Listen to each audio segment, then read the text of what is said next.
G'day guys, Diino here, welcome back.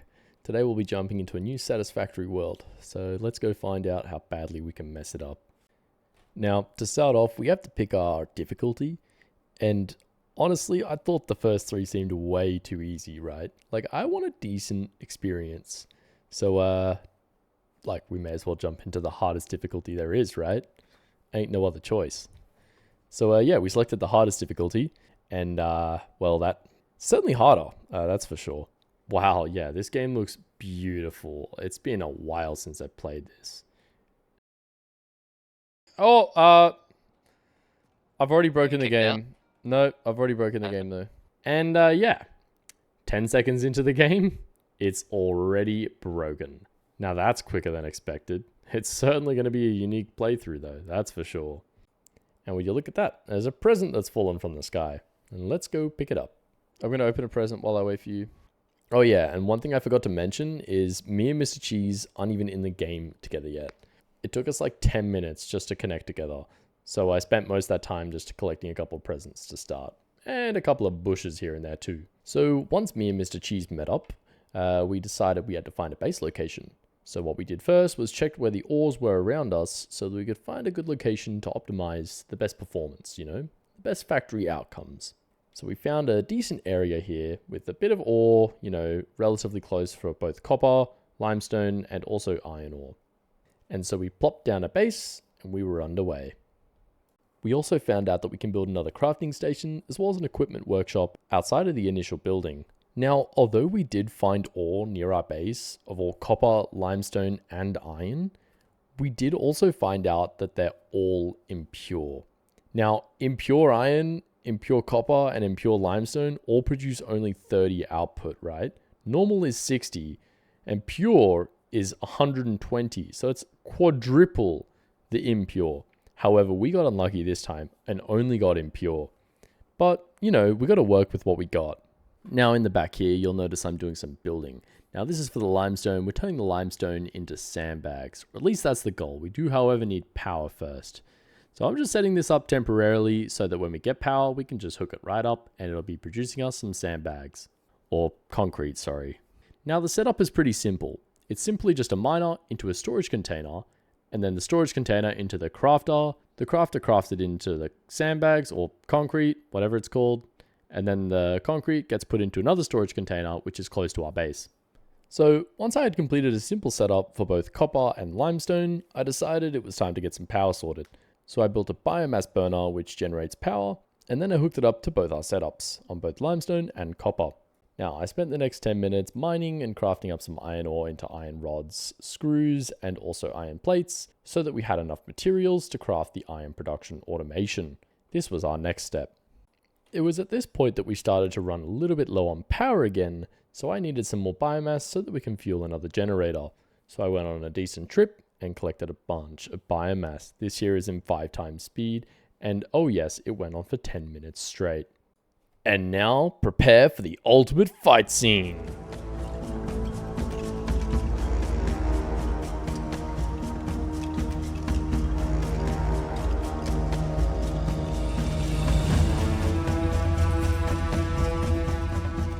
Yeah, I'm not gonna lie, that was very easy, that fight. It was like 2 little monsters and I kind of like absolutely annihilated them. Anyways, moving on, these guys actually were protecting 2 other nodes that I just found as well of iron. And guess what? They were also impure. Now, with no apparent pure node available to us for iron, we decided that we'd just get started on iron production on an impure node. Now, after the incredibly annoying process of smelting even more iron, just to craft more iron plates and rods by hand, we finally managed to get a start on the automation of iron. Now, to start, we're just making iron rods. However, right behind the base, we did find another pure node, and now we're going to make another automation for iron plates. Now, we got to craft manually again here, because otherwise it'll take ages. Our production isn't very efficient at the moment, and I'm not about to sit around waiting. Now, our next step was to complete that objective in the top right corner. The next objective was logistics. This would unlock better stuff for us to use in terms of automation, including splitters and mergers, which we learned to find are very useful. And now that we've completed logistics, we've decided to select another milestone to work towards. This one here seemed pretty good because it unlocked the map, and the MAM, object scanner, as well as storage containers, and also an extra inventory slot. This all seemed super helpful pretty early on. And so with that selected, we had another goal to work towards. Now for this next objective, we needed some screws. Now, we hadn't quite made an automation for screws yet, so here's a time lapse in the background of us automating screws. This was going to take a little bit longer because first we needed to make iron rods and then turn them into screws. Oh shit. And that is the sound of us losing power. Now this meant we just needed to upgrade our power grid. You know what that means? More biomass burners, as well as more fuel. Anyways, back to the production of screws. Now the setup here is pretty simple. First we just smelt the iron down into iron bars, then the iron bars goes through a constructor, or in this case multiple constructors, to turn them into iron rods, and then the rods go into more constructors, which turn them into iron screws, also just known as screws. The setup consists of one smelter into 2 constructors, into another 3 constructors, and then to the storage container at the end. Now I just need to hook it up all to power, and you guessed it, the power grid just shut down again. Well, time to build another biomass burner. Now all I needed to do was connect up the conveyor belts and add a storage container at the end, and then we will have production. That's officially screws sorted out. Alright, we have production now. We are outputting 40 screws per minute. Times 3. That's right, we now have 120 screws coming out of these 3 machines here. This should sort out our screw production, at least for a little bit. Now that we had the screws made for the next objective, we can finally get the MAM. I have no idea what it stands for, but I know it's an essential part of this game. And now that we have the MAM placed down, we found this random hard drive in a crash site somewhere near our base, and we decided to pop that in to start researching it. And looking back on it, I have no idea what that hard drive did, because both of us forgot that it was researching, so we never ended up checking it after. Now the next step was to select more research. We decided this time that we would go with obstacle clearing because this would allow us to get more biomass since we can get chainsaws. So chop down more trees, convert more trees into biomass, and then we can power our generators better and for longer periods of time. Now we pretty much had all the materials to finish this objective, so it wasn't long before we actually just crafted up the rest of the cable, the screws, and then we can finish the objective. And now that we finished the objective, we can get ourselves a chainsaw so that we can start collecting some solid biofuel and then upgrade our power system. In the background is another time lapse in 10 times speed of me collecting a bunch of trees and bushes using the chainsaw. This tool was extremely helpful and I was able to get what would have taken me an hour worth of biofuel in the span of about 10 minutes. Now my next goal was to upgrade the power system. Now, the idea here was that I crafted the initial leaves and wood into biomass, and then put the biomass into a storage container where it would then go through an automatic crafting system and craft into solid biofuel, because solid biofuel takes ages to craft. That solid biofuel would then go straight into the biomass burners, creating power, and we can also store a lot of excess biomass in the system. This means that we can have our power last a lot longer.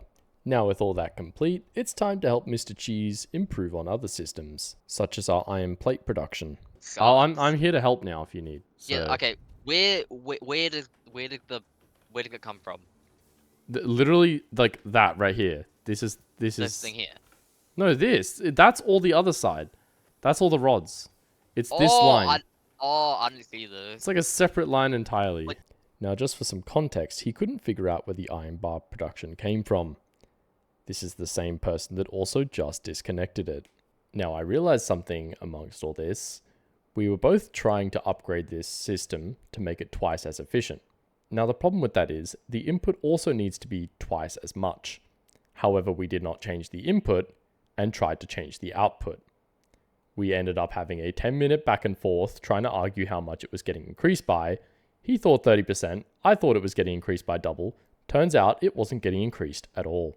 No, it's 100% increase. It's doubled. No. It's adding 20 per minute. Look in this, right? No, because these things are only bringing in 30. And here was our moment of realization. Oh, you realize that makes it no more efficient then? It's the exact same amount. Now, it was at this point, 12 o'clock for me, 2 a.m. for him, that we realized maybe we were a little tired for this kind of game. Anyways, thank you so much guys for watching this video. I hope you enjoyed it. If you made it this far, please leave some funny comments saying you made it this far. I don't know. I'm just curious to see how far people can make it in the video. I doubt anyone actually watches till the end. But look, hey, if you are seeing this, you're a true supporter. So I appreciate that. Thank you very much for watching this video, and I hope you enjoy your time, and I'll see you again in the next one.